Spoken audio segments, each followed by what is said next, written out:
Kita update lagi pembangunan IKN Nusantara guys.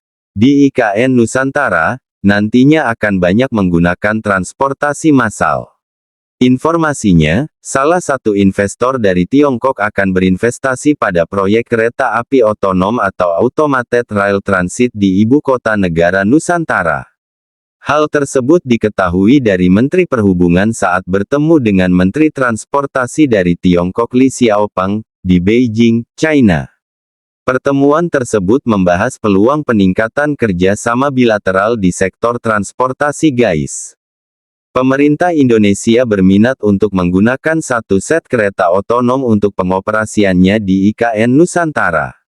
Satu set kereta terdiri dari 3 gerbong, berkapasitas 307 penumpang, memiliki kecepatan operasional 40 km per jam dan kecepatan maksimal 70 km per jam guys. Penjajakan tersebut dilakukan melalui China Railway Rolling Stock Corporation disingkat CRRC. Pihak CRRC dikabarkan akan membawa unit kereta otonom ke Indonesia sebagai etalase pameran yang akan diselenggarakan di IKN Nusantara sekitar pertengahan tahun 2024. Ini menjadi ajang demonstrasi kemampuan dari kereta otonom guys. Bukan hanya itu, Pak Menhub meminta dukungan pemerintah Tiongkok untuk mengundang pihak-pihak swasta dapat melakukan investasi proyek perkereta-apian di kota-kota besar di Indonesia seperti di Bandung, Semarang, dan Makassar guys. Kedua negara berkomitmen untuk terus meningkatkan kerjasama pengembangan infrastruktur transportasi nasional. Kereta cepat Jakarta-Bandung merupakan wujud komitmen kerjasama bilateral, yang kini telah dioperasikan dan mendapatkan antusiasme yang tinggi dari masyarakat.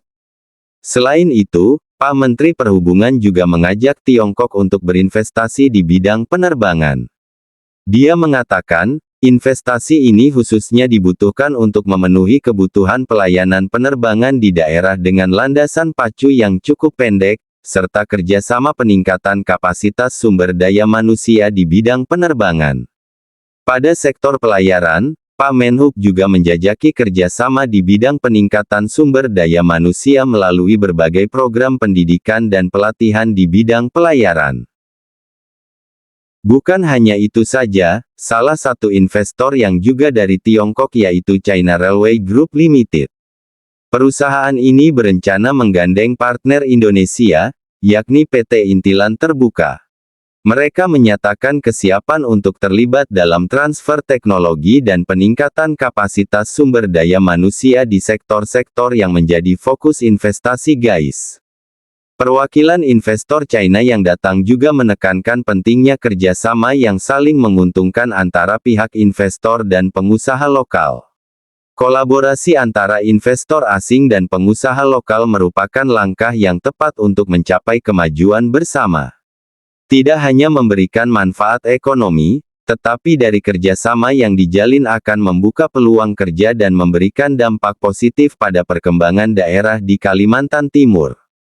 Kita berharap dengan kerjasama investor ini memberikan dampak positif terhadap pembangunan IKN Nusantara.